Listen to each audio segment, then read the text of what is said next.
Welcome back, everybody. It is the Working Brother back at you with another talk. Yet again, Drago Bosnic. Drago is back with us. Drago, how you doing? I'm great, and great being here as always, man. Everybody tells me that they're always great. I'm starting to get suspicious of all my guests telling me that they're always great. Have you been paying attention to the news? You're coming to us from a different undisclosed location this week. This not so weekly news. You're actually on holiday, but you're making time to have a talk with us about stuff that you do. Everybody who's new here, this is a comedy show. Nothing we say here has anything to do with reality. Now that that's out of the way, do you want to get into the first article? I think it goes well with the Russian propaganda that I have planned. Oh yeah. Just before I just want to say I'm not like a fanboy of anything. However, what our acclaimed tennis player Novak Djokovic did during the Olympic Games when he showed the cross, that's one of the reasons why I'm wearing this cap. Otherwise, I wouldn't be doing that. It's not what I normally would do.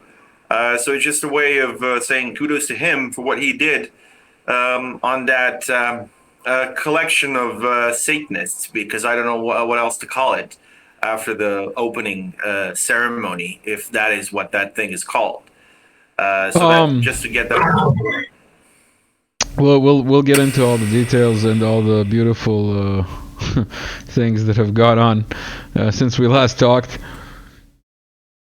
We have some very nice videos and stuff to show people what we're talking about. By the way, everyone, I do hear that feedback coming back from Drago's mic. There's nothing we can do. He's on holiday.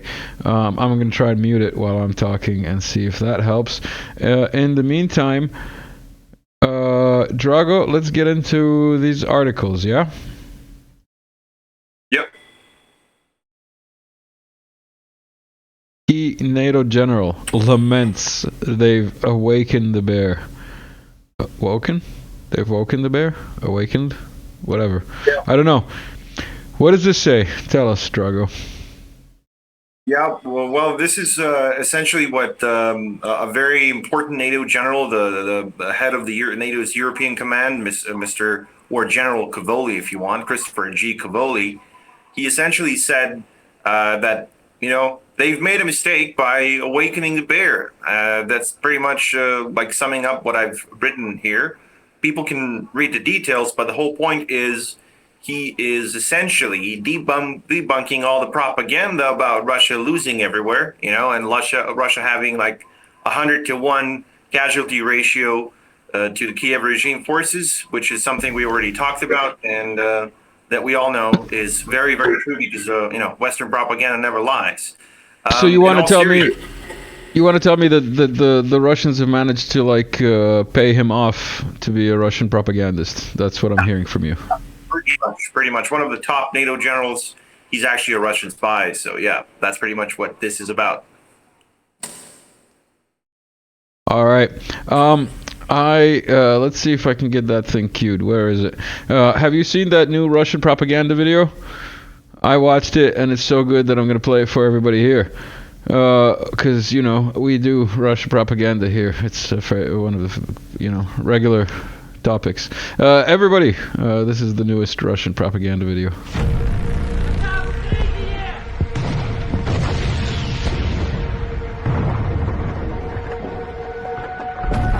Отче наш, иже еси на небесех, да светится имя Твое, да приидет царствие Твое, да будет воля Твоя, как на небеси и на земле. Хлеб наш насущный дашь к нам днесь. بسم الله الرحمن الرحيم اللهم صل على محمد وعلى آل محمد وسلم لا حول ولا قوة إلا بالله العلي العظيم.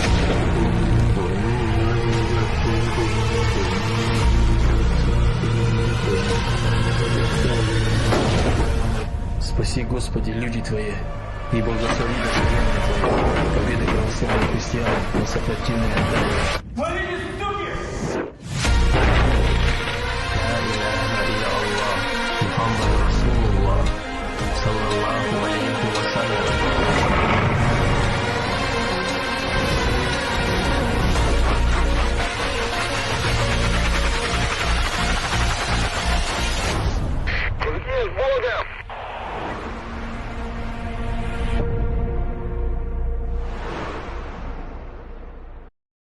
So Russian propaganda turned up to 11. Yeah. How do you feel about that? But the problem is this is not on the civilization level of what we've seen on the opening of the Olympic Games.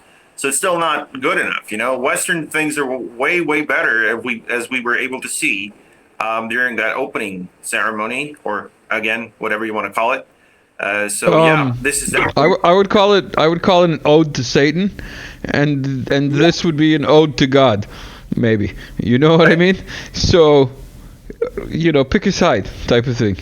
The Russian in that sense, the Russian propaganda is pretty effective, I'd say. Yeah. The choice is really hard. I mean, you really have to think hard for this one. Yeah, definitely. Let's see, what should I do here? I've got so many memes. Oh, we got a favor. This is not a meme, but it's a recurring topic. Let's go with this first. Thanks to Fearless John again, European dissident on Telegram, formerly Juan Semedo. There are no Nazis in Ukraine. It's just that simple. Because it's not Ukraine anymore. To sum it up, what does Pentagon really say about Russian air defense? Drago?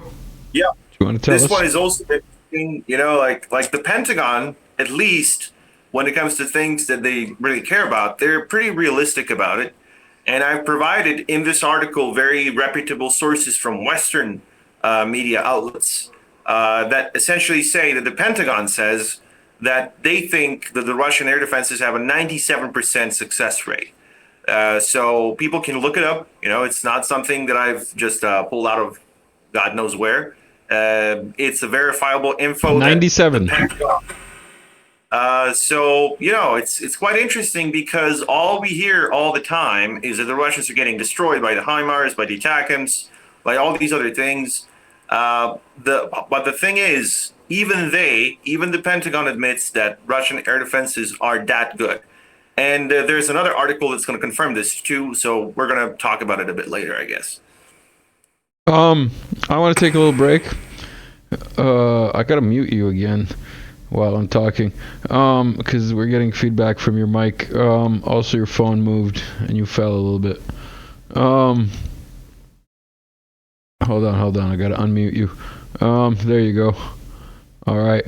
Don't worry, nothing is visible behind you. You're in the Matrix officially. But I wanted to play this video that was shared earlier this week or maybe a couple of days ago now, by the National Meme Coordination Body of this American talking with a little bit of a Freudian slip. This has a little bit to do with, Africa or the Balkans or, bringing American capital and expertise and standards to Africa so that we can keep exploiting, so that we can exploring where we can get these minerals. The best Freudian slip I've ever seen in my life, man. It's very apropos the times that we're going through. Let's go through another article. Where are the articles? Oh, here we go.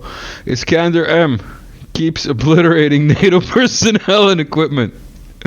Man, I gotta hand it to your webmaster guy who comes up with these titles. It's very on point. This one is 100% mine. I've made this is one. yours? All right.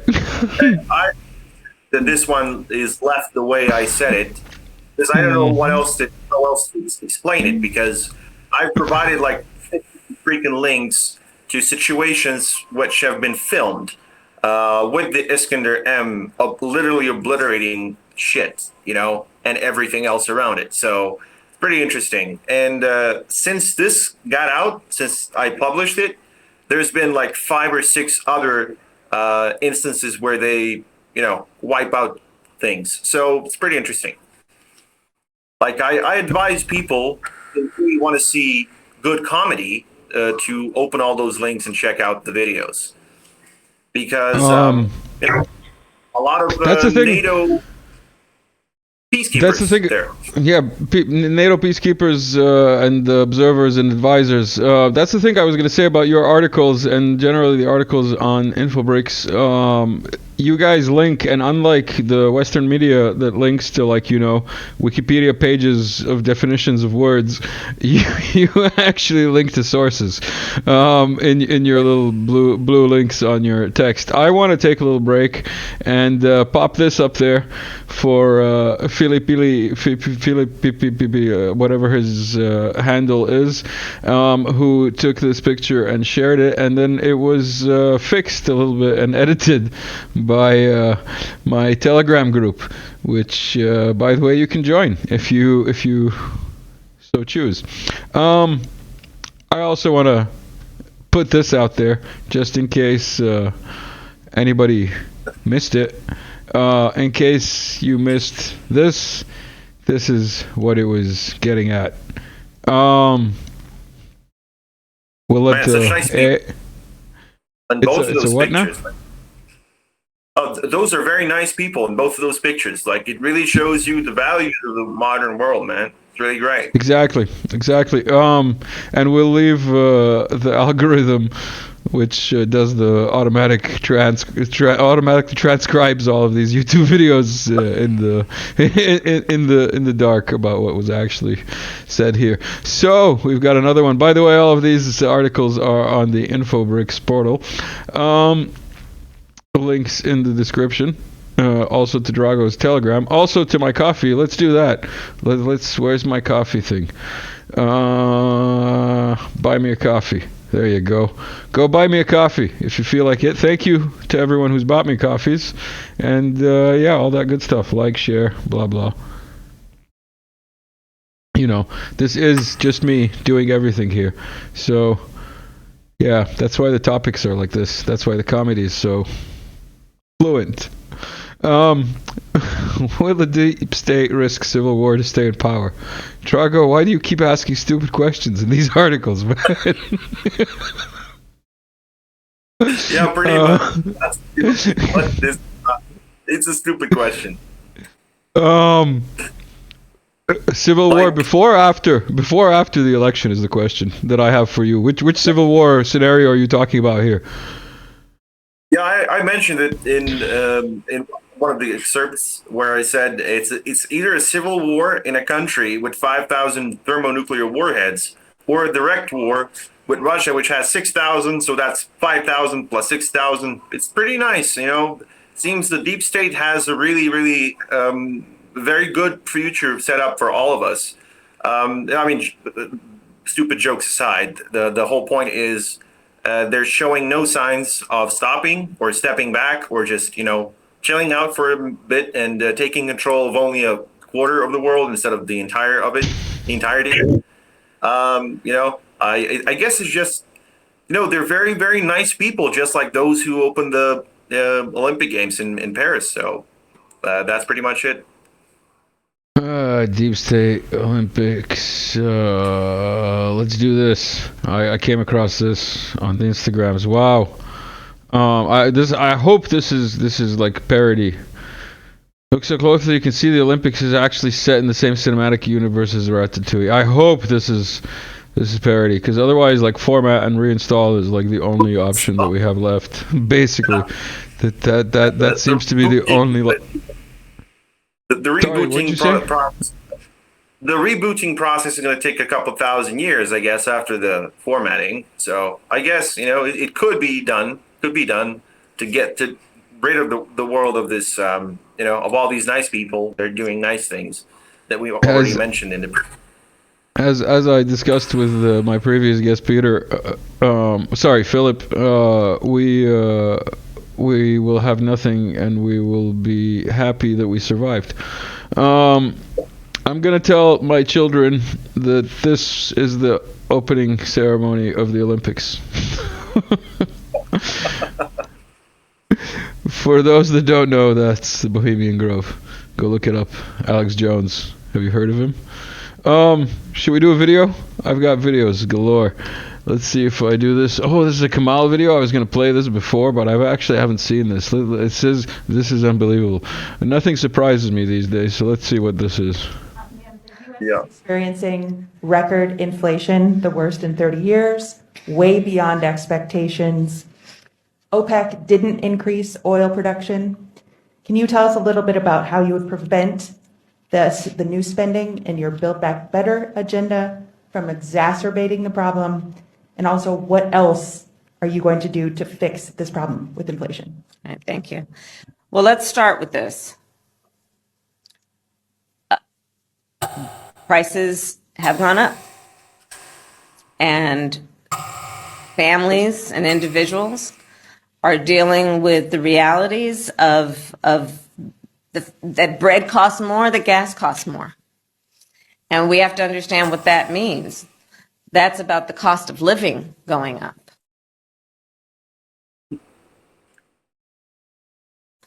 That's about having to stress and stretch limited resources. That's I think this is too torturous for even my audience. I haven't actually seen the whole thing, but yeah, I don't want to torture you guys anymore. It's better not to. And actually, there are worse things that she said. There are things where there are questions, like serious questions, that she responded to with the description of time. So there's this thing called time, and it's flowing. That was her answer. Somehow managed to stretch it over 2 or 3 fucking minutes. People know this video. Most of them have probably seen it. So, you got Joe, now you got Kamala. So good luck with that, I guess. Trump said the worst vice president, and this meme always comes to mind about the worst Olympics of my life so far. It's gonna be Merca next. Also, yes, people, I know that the camera started glitching again. There's nothing I can do. It's a really long cable. It goes to the laptop, blah, blah, blah. Computer. Whatever. Computer. We've got more articles, Drago. I know that you cannot wait to get off the line. German-led EU preparing suicidal war with Russia. This is like last year's news? Well, in the normal world it would be, but it seems the Germans are really want to do that, because it went so good the last time. They really want to repeat the same thing. So now they are essentially setting up their, what they say, is civilian infrastructure to accommodate 800,000 soldiers, to make sure that these soldiers can go and bring some freedom and democracy to Russia, because that always ends up being successful and good when it comes to Russia. So they really want to make sure that the civilian infrastructure stops being civilian, and then the Iskanders will come and explain how uncivilian the infrastructure is. So it's interesting, and the craziest part of all, they're actually setting up a crisis group if Trump wins, to make sure that this plan goes, Yeah, I heard that about the Germans. A crisis group in case Trump wins. That's hilarious. Yeah. Like this is not a crisis. This is a normal situation. But if Trump wins, that's a crisis, definitely. So it's very interesting. This was sent in by people in chat. No firearms, no problem. The holy trinity of Serbian home defense. For everybody out there who is wondering whether guns are necessary, they're not a problem per se, as one would be inclined to spell out. Breaking the Donbass arc. Artillery colonel's expertise interview. Oh, this is you with the Serbian colonel. Yeah. This is. I could talk about it, but it will take an hour just to explain everything that the colonel said. So what I advise people to do is to read it. The man is incredibly precise. He's been basically on point on everything he's said so far. He's also written a book. I've gotten the chance to read it. I've actually gotten the book. He signed it. and it's an amazing book. Unfortunately, it's not available in English yet. It's available in Serbian only. But literally everything he said so far, regarding his prognosis of how the SMO is going to unfold, that's exactly what's been going on in the last several months. As I said, he's incredibly precise, surgically accurate about his analysis, and I advise everyone to read the article.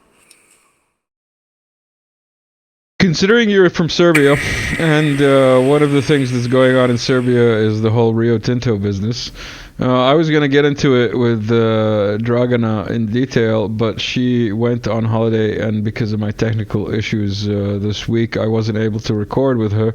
So I'm going to bring up some of the stuff that I was planning to bring up with her and ask you about it.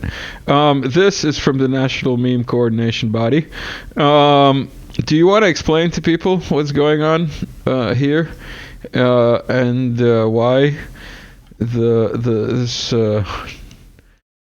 hero monk is made into a meme?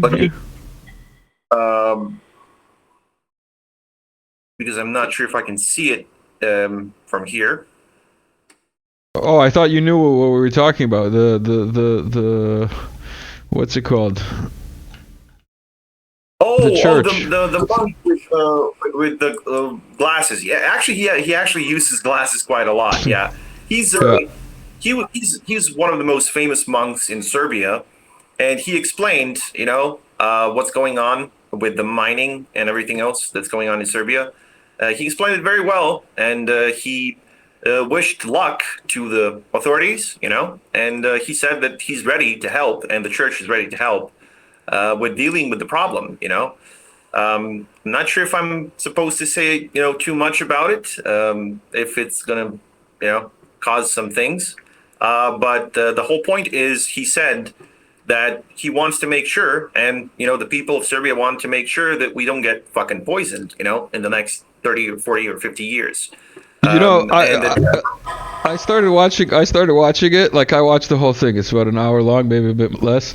And like, he starts off, very, how should I say, reserved. And then he goes into some topics where you're like, wait a second, are you a subscriber? And then he makes some jokes where you're like, no, man, you're like a subscriber, man. Because like, he makes some comparisons about no Germans and those like fans of nuts from World War II and like bombing and like, that they have problems and they're trying to do it again and like it's not gonna pass and like, I was just like, are you a subscriber? We must be a subscriber. Or maybe we're just, on the same path. Let's put it that way. He essentially explained a lot of things that a lot of other people are not allowed to say, or not, brave enough to say. Able to say, let's put it that way. And, I really like the fact that he essentially showed what the Serbian people think and what the Serbian people feel about this whole damn thing, And I guess, we needed a voice like this at a time when a lot of people want to silence us to make sure that we do get poisoned for the next several decades or eons. I don't know, because, the amount of poison that's going to be released into the ecosystem of most of our country, it's pretty difficult to explain it with words. You would have to see statistics for the next several decades of what's going to happen if this thing goes forward, which I really, really hope it won't. I clicked on something that popped up, but thank God it didn't crash anything here. By the way, I want to draw attention to the fact that it's VDV Day. Do you want to tell people who the VDV are? Are they like the airborne? Yep.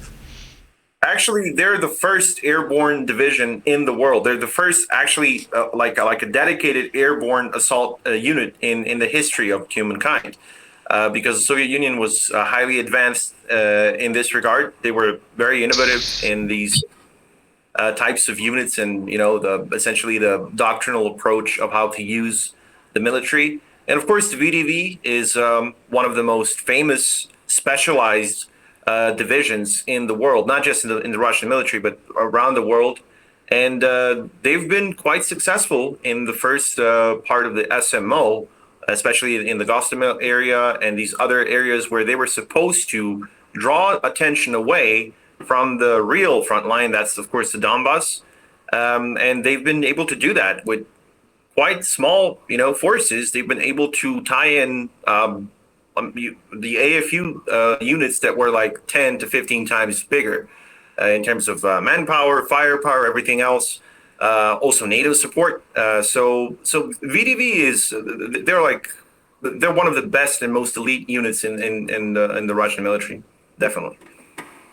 Yeah, I can't wait for all the Gostomel footage to be released, but it's probably going to be like 5 to 10, 15 years. But in any case, let's go back to good old classics for Working Brother Talks. No Nazis in Ukraine. This time, video.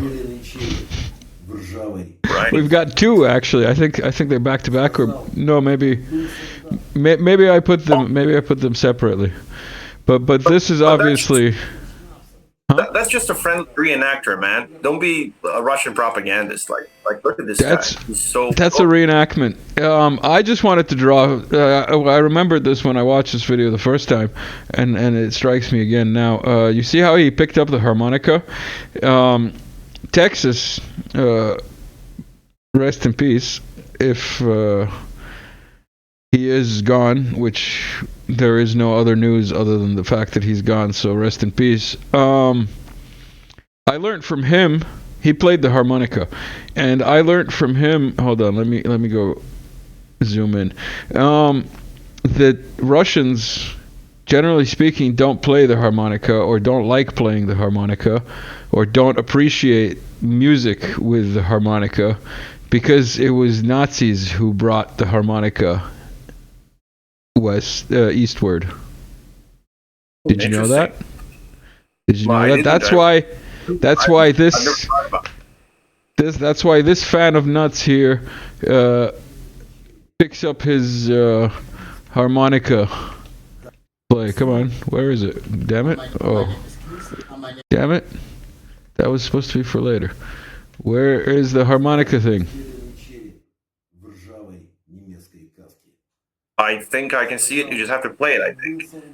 Yeah, I'm playing, but he just has to.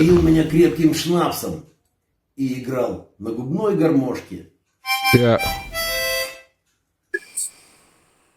The lovely, democratic harmonica. Exactly. Considering we skipped to the next video by accident, why don't we play that? Did you hear that news about Annalena Baerbock? My name is Kingsley. Yeah. 50 Shades of Annalena Baerbock and Kingsley. We'll just leave it at that. Let's not play the whole video. Let's get back into the serious comedy news here. Oh, I wanted to pop this up. Apparently this guy, after shooting and getting the silver, he asked where the smoking room is. This is my new hero. Also, apparently he started shooting because he went through divorce or something. I don't know. There's also some rumor that maybe he's ex-special forces, blah blah blah blah. I don't know. Believe what you want. But the story is amazing. Hey, and the fact that he's not using any additional equipment, he's just watching TV at home and saying, "Oh, fuck it, let's go and shoot something." And then he had his hand in his pocket, man. He had his hand in his pocket. That's all there needs to be said. Indian military shows why Russian SAM systems are second to none. Indian military? Yep. What? Yeah. And the interesting thing is they used the S-400 in one of the mock-up exercises where they have to defend an area from an attacking force of jets. And they managed to shoot down 80% of them, actually all of those that were actually moving towards their position. And then the rest of them just decided to fall back because 80% is humiliating enough, So why would you want to go to 7%, as the Pentagon said? So you just fall back. And that's exactly the point of such air defense systems. And the interesting thing is... They were practicing against NATO targets? No, they were practicing against their own jets, but the whole point is they've never had results with any other SAM system in their service. They've never had similar results, or even remotely similar results. So it was like those American red on blue exercises that they have, but it was probably like brown on green, maybe. You're right. It would be, wouldn't it? And the Pakis would probably be brown. But no, seriously, let's get back into like real topics, like swimming at the Olympics. The incubation period for leptospirosis lasts from 4 days to 2 weeks, so swimmers in the Seine may learn about the specific reward after the end of the games. Just putting that out there. In case people missed it, because like you'd want to miss this. That's why I'm not playing the video. There was video, but no thanks. Yeah, seriously, it was a healthy swim. What can I say, man? I feel sorry for the athletes. I don't know which athletes I feel more sorry for. The ones that were forced to take the vaccine when they were told they don't have to, you know, or the ones who were told, yeah, come swim in the Seine.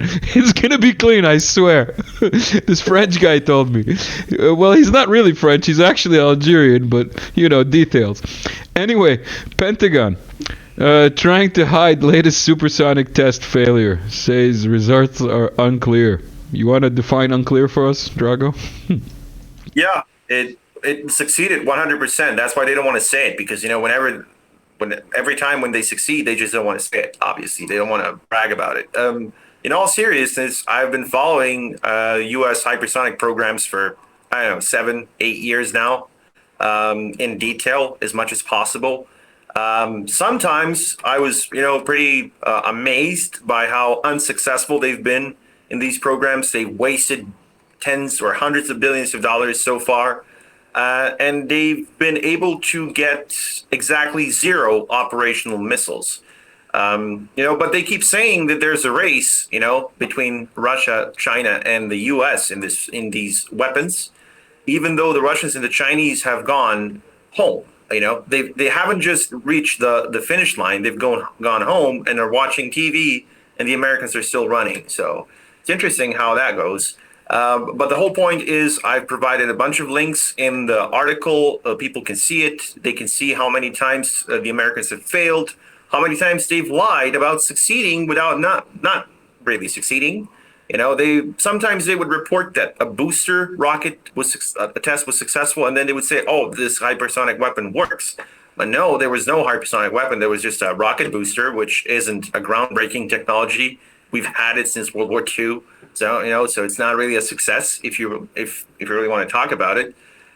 So the whole point is, man, how do you define success and failure? You can't just blame failure on one person like they're trying to do for the failure in Butler.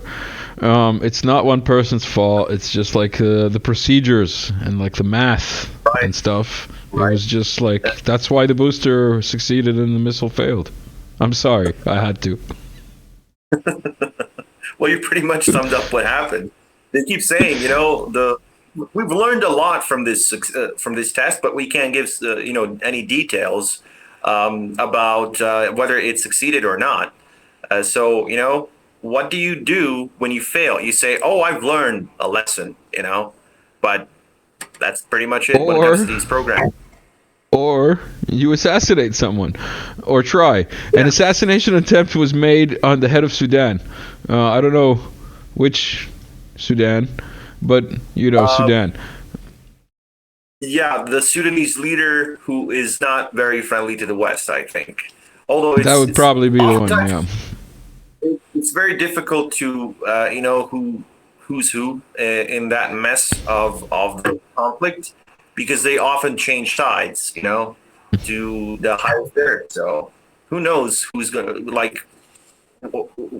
on whose side that guy is gonna be next year, or even in the next 6 months.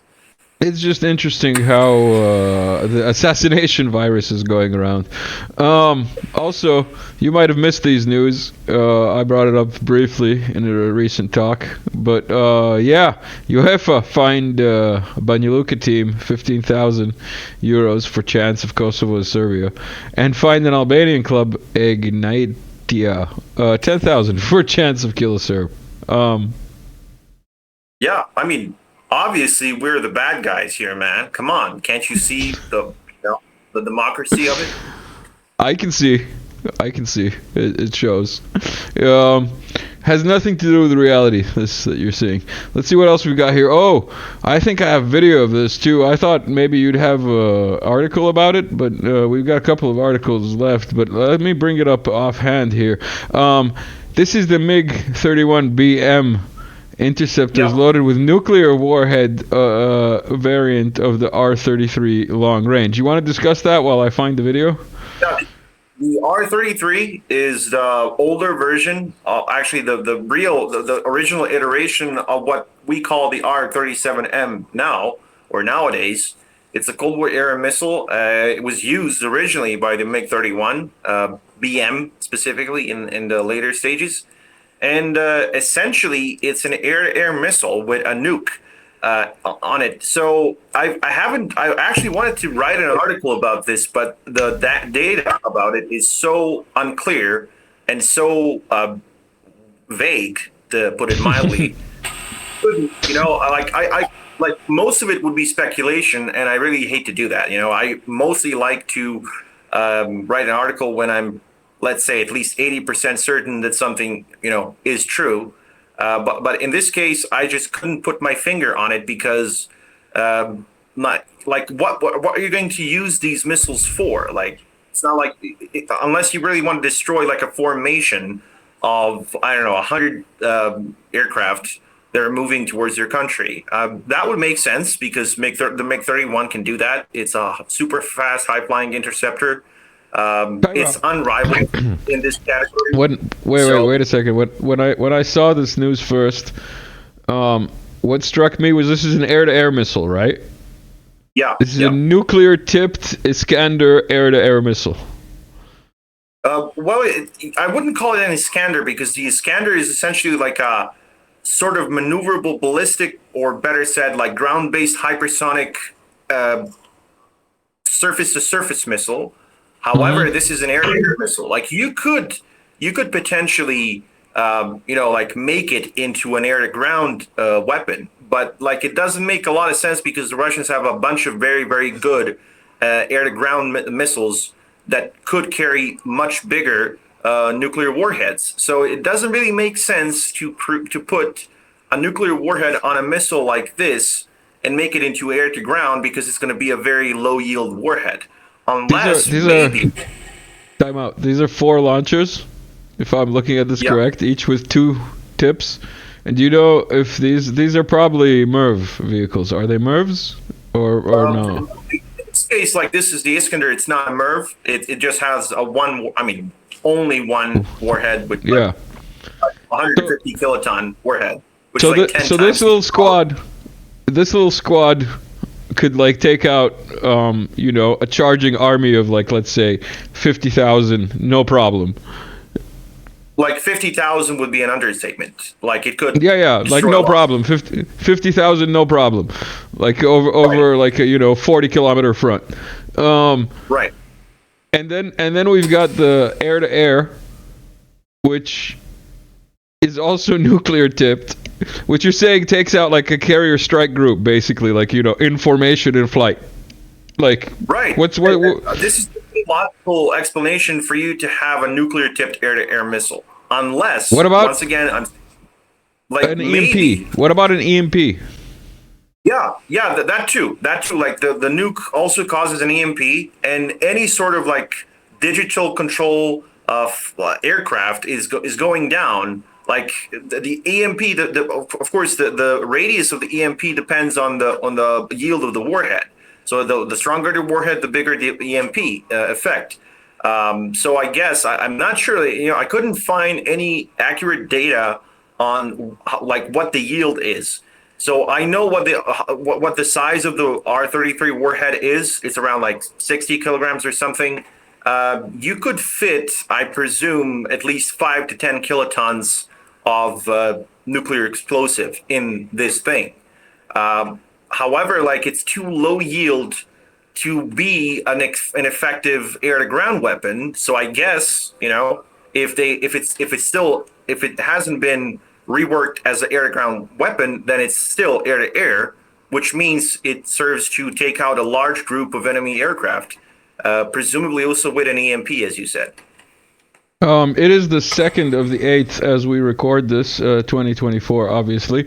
And this is today's article, which you wrote basically about more or less how this exercise is perfectly timed with the delivery of those Dutch F-16As that we were talking about in previous talks. Do you want to remind people or give us an outline of what you're saying here? Yeah, the whole point is, in a conventional conflict, these things are fucking useless, to put it mildly, because they don't have the range, they don't have the processing power, even if these things were flown with best NATO pilots who have, decades of combat and any other sort of experience on these aircraft, they are still heavily outclassed by Russian air superiority fighter jets, whether it's the Su-57, whether it's the Su-35S or MiG-31BM or any other, or Su-30SM or any other Russian air superiority or multi-role fighter. So the whole point is these things are useless. However, if you send them, like the Dutch ones, which are nuclear capable, and if you give nukes to the Kiev regime, then maybe they can use that as a bargaining chip to stop the war in this new peace summit or something, as they call it. Or they can just try to cause like a limited nuclear war, because that's Are you serious? Are you suggesting that the West has absolutely lost their mind and they think they're gonna like blackmail Russia into like, look, we just gave them like this gun under the table, he has a gun, be careful, he has a gun, and Russia's already holding this like machine gun and like like a suicide vest that's gonna take out the block. Right. Like the crazy thing is, they're playing nuclear. Wait, they're playing nuclear Russian roulette with the Russians. Is what I'm getting. Yeah. Exactly. That's exactly the point. And the Russians have said, if you're going to play roulette, we're going to play roulette, but it's going to be a fully loaded gun, and it's not going to be pointed at our head, but at your heads. And when I say your, I mean NATO's, because the Russians have actually conducted drills with nuclear weapons, 3-stage drills in the last like 2-3 months since May, actually. And in the last 2 stages, the Belarusians are also taking part in this, and they've also gotten Russian tactical nukes. So good luck with that. If you think it's going to be a limited war, we're going to see how limited it will be when the Sarmats and Satans, as they are called, or R-36 M2s start flying towards North America and Western Europe. It's going to be really, really nice to see the dawn at 3 a.m., if you think that's going to be limited. Yeah, it's going to be limited to, the 30-minute existence of the world, if that's what they want to try. So, do it. It's going to be very, very glorious. Short but glorious, I guess. I've got a video of Maduro that I actually haven't watched.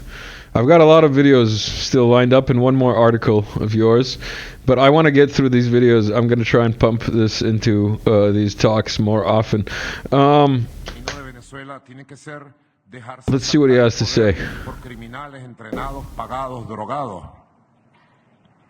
¿Cuántas pruebas más tenemos que presentar para que ustedes digan ya basta? Está bien que yo no les guste a ustedes, ni les haya gustado Chávez, ni les guste Bolívar, ni nuestra historia. Pero ¿por qué tienen que meter a un país en una guerra ustedes con sus medios? ¿Se acuerdan de las armas de destrucción masiva en Irak? ¿Quién creó el expediente? ¿Quién creó la mentira? Y bombardearon 1 millón de muertos en Irak. ¿Y quién pide perdón desde los grandes medios de Occidente?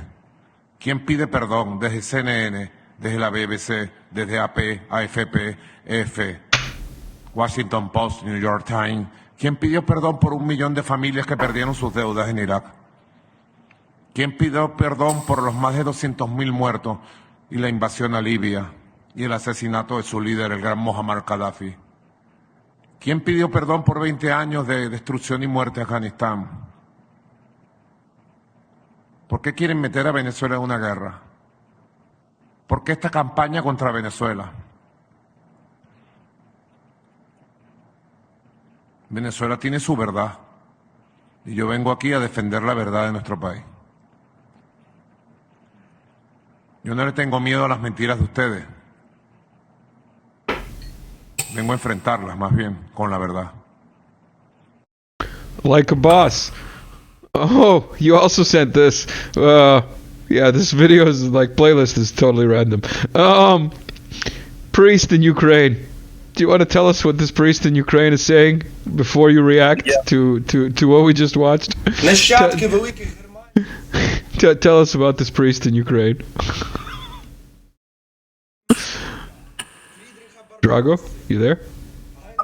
Like, I'm just waiting for the guy to finish naming all the Christians that he just mentioned. Like, not all of them are non-Christians, but it's hilarious. Guys he mentioned as the defenders of a Christian Europe are like, many of them are like the fans of nuts and like these old World War II era Nazi occultists, like Neo-Germanic neo-pagans. Like, they couldn't be further from Christianity. Like, they couldn't possibly be further from Christianity. And to call Nietzsche, like, I guess a founding father of a Christian Europe, like the guy who said God is dead, you know, the guy who wrote Thus Spoke Zoroaster, like, it's crazy, you know? And the fact that he thinks that this is the Christian Europe he's talking about, it simply disqualifies this guy as a Christian priest of any kind. It's more like a clown. I'm not even sure how else. It's just, you know, like how do you like? And he's also naming Friedrich Barbarossa. I don't understand why this guy is so reverent, because he drowned in a fucking river. He didn't even get to the Holy Land, and like his accomplishments are non-existent, you know, apart from him being the Holy Roman Emperor. That's all he ever did, you know. He did nothing else to further the Christian cause anywhere, in Europe or in the Middle East, in the Holy Land, anywhere. So most of the guys that he mentioned had nothing to do with Christianity, or and most of them actually have undermined Christianity in Europe in the last several centuries. So it's pretty funny. What about Maduro and I'm not afraid of your lies? Oh yeah. Like he's like how do you refute the points he made? And he those are just like off the top of his head, like the things that we all know, 5 or 6 wars that killed millions of people that shouldn't be dead, right? But there are countless other examples, like not just Serbia and former Yugoslavia, obviously, but in the last like 70 or 80 years, there's been a bunch of wars which are absolutely unjustified by anything, because they've created a lot more problems than the solutions that they were supposed to bring, which we were told are going to be good, you know. So how is 1 million dead Iraqis, which is an understatement. I think there's been at least like 2 or 3 million dead Iraqis, because people mostly count the second invasion in 2003.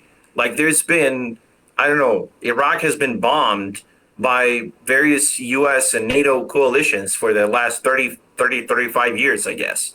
And I'm pretty sure that the actions of the US in Iraq alone have killed 3 or 4 million people in that country and caused the misery for dozens of millions of others. Not to mention the fact that all this evil that they unleashed in Iraq actually spread all across the Middle East and Syria and all these other countries and caused hundreds of thousands or millions of other deaths. So, you know, like, he's right. Like, do you really want to start the same thing in Venezuela? Like, I don't get it. I mean, you can try, but it's not going to be a different result to anything else they've tried. So, if I were a conspiracy theorist, I would probably say this is what they're trying to do, destroy countries and cause death and destruction and misery, because that's what happens every single time. And somehow they never learned the lesson, As I said, if I were a conspiracy theorist, I would say that they're not even trying to learn the lesson, but do all the same thing over and over again. Yeah. Seems to be the narrative and the mood going around everywhere, basically. Let me play this video that you sent me also. What is this? Oh, these are the Serbian dudes. Well, I wouldn't call this paintball. I would just call it, I suppose. Serbian enthusiasts. Yeah. It has nothing to do with reality. This is also comedy, man. We should just point that out. Basically, they're playing with drones is all that I can see. Also, speaking of drones, this came across my feed. This is a sniper taking out 2 Ukrainian drones with his thermals. This is excellent. Beautiful to watch. This drone come apart in midair. For all the drone enthusiasts. It's both beautiful and painful. But like the way he's taking it apart in midair and watching it struggle as it tries to figure out what's going on, and then like boop, nope, you will not make it. Also, Chinese bird drones. I think the guy is a speciesist. The guy that is destroying the drone, he's probably a speciesist. He doesn't respect the autonomy of these, non-living things that also probably have feelings. Burns aren't real. Proof right here. Chinese drones, birds. That's the comment when this video was shared in the chat group. So yeah, Chinese special forces have little bird drones. That's new. I think that's all the drone videos we have for today. But I just wanted to run these by people just to get them on the record. Special forces of the GUR hit Russian base in Syria. You also forwarded this to me and you wanted to bring it up. You wanna comment? They've essentially declared war to Russia on every corner of the planet. And, I just can't get this out of my head. It's just, I think it's that what they're trying to do is essentially propaganda or PR wins that they've always been talking about. And it's just ridiculous. Like they think that they're going to change something by attacking the Russians everywhere else. So we have the situation in Mali where a bunch of those Wagner guys got neutralized. This was all like NATO and GUR or SBU doing, because I'm pretty sure the guys that did this couldn't pull it off. Like they couldn't get the info that they've gotten. Like they have no means of collecting such information, but they've got it. So they've got it from someone who can. And those are NATO guys or it's SBU, GUR guys. And this is the same thing. Like now they're spreading the whole front to other areas which are not part of the Ukrainian theater. So the interesting thing is they're now openly putting themselves on the side of a lot of these other very nice people, like, ISIS, al-Nusra, and all these other democratic opposition groups. Jihadists of North Africa, jihadists of East Africa, jihadists of the Southern Arabian Peninsula. Yeah, all the nice people, they're planting flowers all across Syria and Iraq and Libya and all these other countries that have flourished, since these guys showed up. So it's a World War III scenario where basically they're trying to spark it everywhere. Yeah, like they're winning, that this is another proof that they're...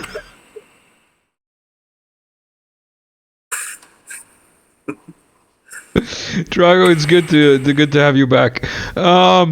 Upgraded Su-57s flying covert deep strike missions over Ukraine. Covert and deep. Everybody likes it, a little covert and deep. We actually flew the F-57 one time, you and I. Both in real life, virtually, and online, recorded virtually. I'll leave a link to the virtual one. The real life one, you'll have to come meet me in real life if somebody wants to go fly the Su-57 or get Microsoft Flight Sim. But no, seriously speaking, regarding this joke article that you obviously needed to write for comedic effect for this show, because this can't be truth. This is Russian propaganda. You want to tell us what this says? Yeah. One thing is still unclear. The UAC, or the United Aircraft Corporation, the Russian umbrella corporation for all the design bureaus of the Russian aviation, they said that an upgraded Su-57 is flying missions over Ukraine and conducting deep strikes and covert missions and so on and so on. Like, covert mission doesn't always mean it's a strike. It could be a reconnaissance mission that wants to make sure that an Iskander obliterates a target, and all these fans of nuts somewhere, or their NATO advisors and helpers, and the guys are just there to uplift. Spiritual guides. They're spiritual guides in their ritualistic, Satanist rituals that they probably do. Yeah, life coaches probably. So like, in all seriousness, they were saying that that an upgraded Su-57 was doing this. The problem is we don't know what what they mean by that. We don't know if it's the upgraded baseline jet, the Su-57S that the Russian military is already using, like 22 of them, if I'm not mistaken, so far, or the Su-57M, which is a highly upgraded version, which was supposed to be ready no sooner than 2025. However, we know that a lot of things happened in the meantime, and the Russians have gotten a massive increase in their defense spending. They've also got the new defense minister who is, taking care of business. So the whole point is, it's very possible that we've seen the Su-57M in action, and some sources are claiming that. I've linked those sources in the article. People can read about it. So it's possible, very, very likely, that the new M variant is being used in combat, like a year before it's supposed to be inducted officially into the Russian military. But the whole point is, this is not the first time that it's happening, because Su-57 was officially inducted in 2020, despite the fact that it was used in combat missions in Syria in 2018. So like 2 years before it was inducted into service, it already had combat experience. Unlike the F-22, unless we count the balloon thing. So I guess that's what it is. Unlike most Western jets, like the Rafale, which was like tested, or the Eurofighter, I can't remember which one of them, which was like combat proven against Gaddafi. It's like, no. This is like, no. In any case, I've got one meme and one video. I had to steal this off of Instagram. Whoever made this is a genius. These people will stop at nothing. And yes, the Russians helped them last time. The Russians are helping them now. And the Russians. The White House blame the Russians. Don't brief the Congress. Don't even tell them classified settings. Oh, this is probably going to get me copyright again. Damn it. YouTube.